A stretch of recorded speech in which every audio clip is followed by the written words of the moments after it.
As we know, things don't always go right in Rally Raid, but it's great when you can rely on the locals to lend a hand.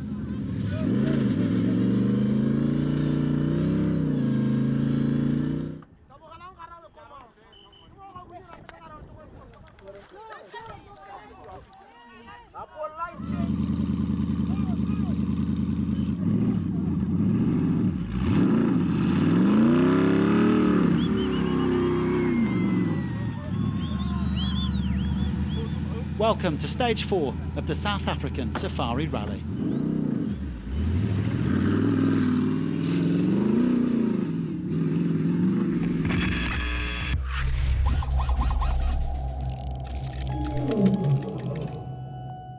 $225k against the clock today, almost 500k of road section, a proper beast of a stage.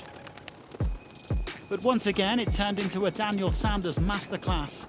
The Australian shredding his way to a third consecutive stage win as his remarkable purple patch continued. That is now 4 stage victories for the week, including the prologue, while his overall lead is up to 7 minutes. Well, Chucky enjoyed the twisty, tight tracks at the start and then the faster sections in the rocks, so we asked him, what is the secret to navigating so well here in South Africa?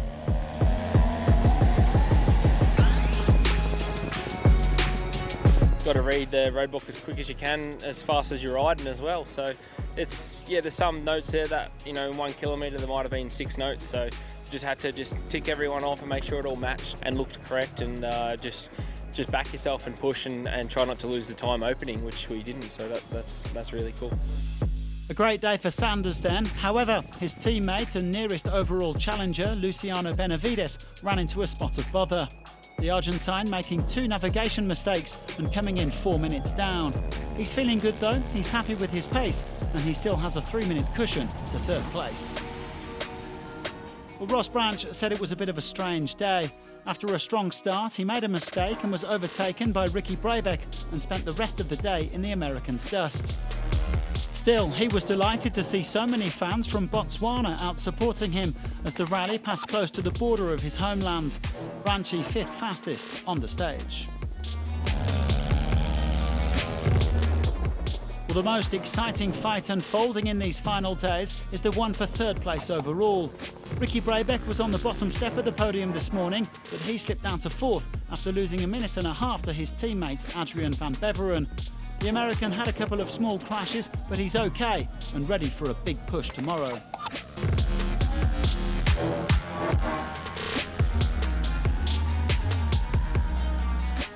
Well, this is the man he'll be chasing, Van Beveren, who's just 25 seconds ahead in the standings.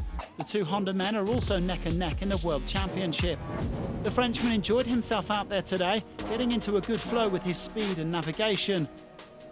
VBA did highlight one confusing note at kilometre 24, but he got the time back and acknowledged that the organisers have done a fine job preparing this brand new event. You know, it's never easy to organize such a race. In the tracks, there is tracks everywhere. They cut the grass. They did a really good job overall to prepare us a good terrain, and I really enjoyed my riding.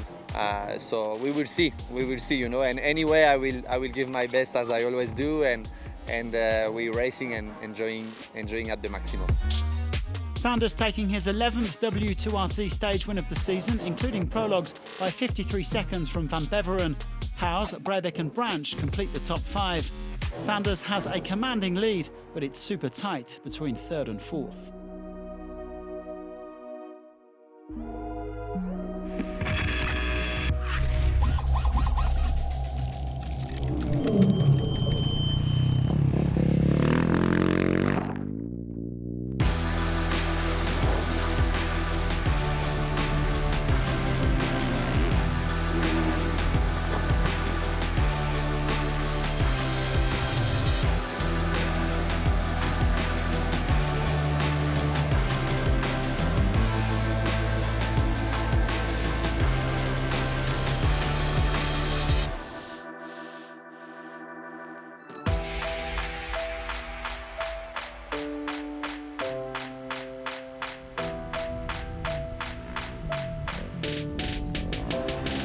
I saw in the shadow of the drone, and I was like, yeah, just you know, like do the cowboy and having fun out there. That's the key. If you have fun, for sure you're doing good, and that's what I had today. I had a lot of fun.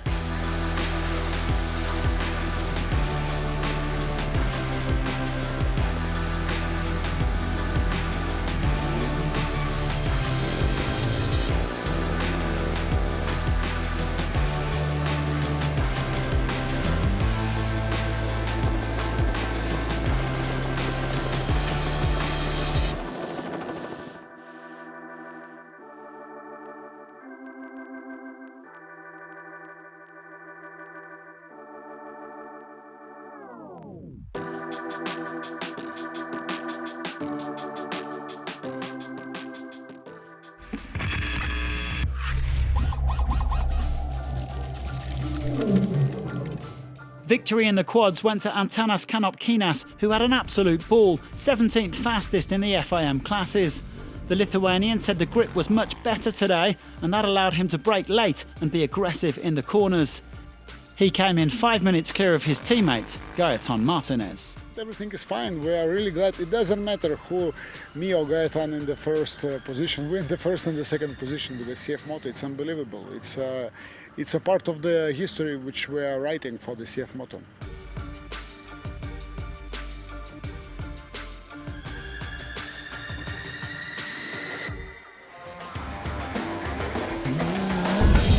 It's been a week of discovery here in South Africa, and we asked Loeb and Latakan to explain how the ultimate cars have adapted to the terrain.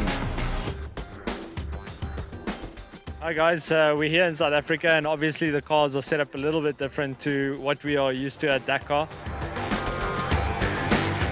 So the first thing you'll notice is we have no sand ladders on the back. There's not enough sand here to get stuck in, so we don't need those. That's just extra weight, so we take those off. In this area we have a little bit of a different suspension setup. Usually you want the car to turn really well. It's really slow and tight and twisty in these areas. Over here we're spending a lot of our time in second, third, fourth gear, so a lot slower pace. In front of the windscreens you'll see these massive bush bars. So those are to protect the front windscreen. They work quite well. I think if we didn't have that, the window would be completely smashed. Still quite a long way to go and all to play for.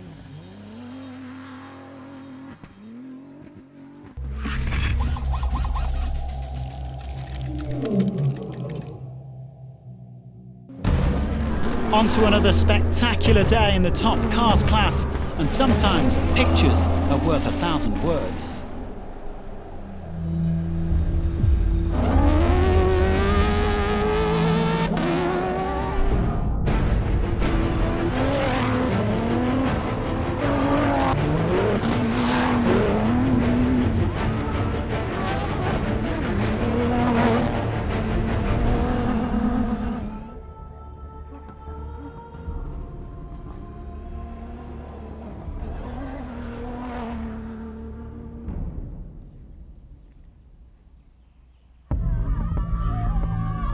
We have quickly learned that it's a bit of a nightmare to be opening the piste in South Africa, and today's first two starters, Nasser al-Attiyah and Carlos Sainz, would lose significant time. Nasser and myself, we were struggling a lot, very narrow, very tricky. Not easy to be first cars on the road. The two legends losing around 8 minutes apiece, but you can guarantee they'll be flat out tomorrow.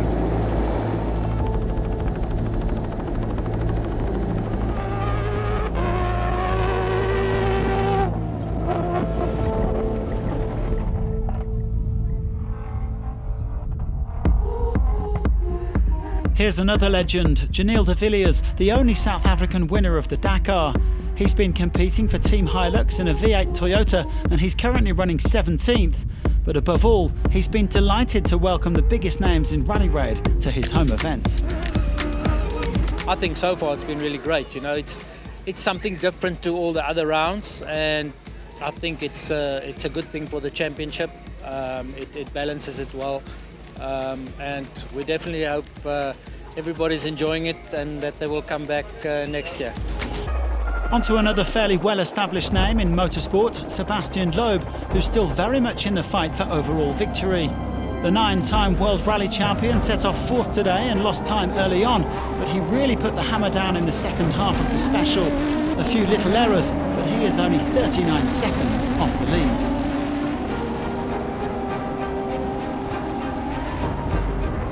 And this is the man who moved ahead of him today, al-Attiyah, who obviously got that setup just right.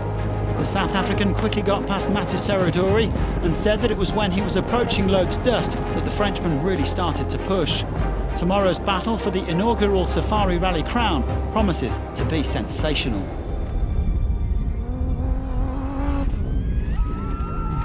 Overall, quite happy with the result. Now it's a flat-out battle tomorrow. It's as good as restarting the race on the last day, so I think tomorrow whoever's quickest might just take it. Guillaume de Mévius had a very good day, handling the tricky navigation and rocky sections to post the second fastest time. The Belgian's up to 3rd overall, and that's the position he'll be defending tomorrow, with Seth Quintero and Lucas Moraes lurking just a few seconds back. Stage honours went to Saoud Variawa and Francois Cazalet, with the French co-driver saying the navigation here is absolutely relentless. They lost some power during the stage, but still had enough in the tank to take victory by 58 seconds. And remember, it's not a Bakkie, it's a Hilux. Yeah, it's the second win for our team. So really happy, it means a lot for us. It's our home race and home team, home colours, yeah. The aforementioned Guy Botterill was 3rd on the stage, ahead of the impressive Daniel Schroeder. Quintero rounded out the top 5.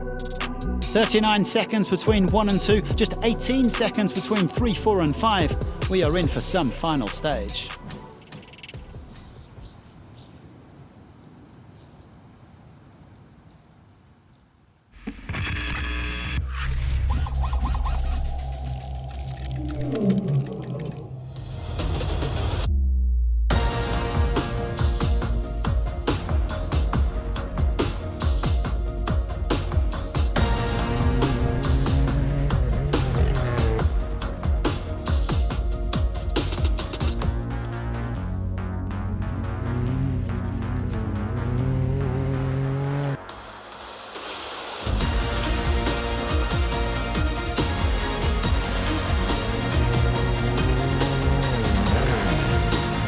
The good thing about this race is that it does give you a lot of challenges, physically, mentally, and I think that's the best kind of race.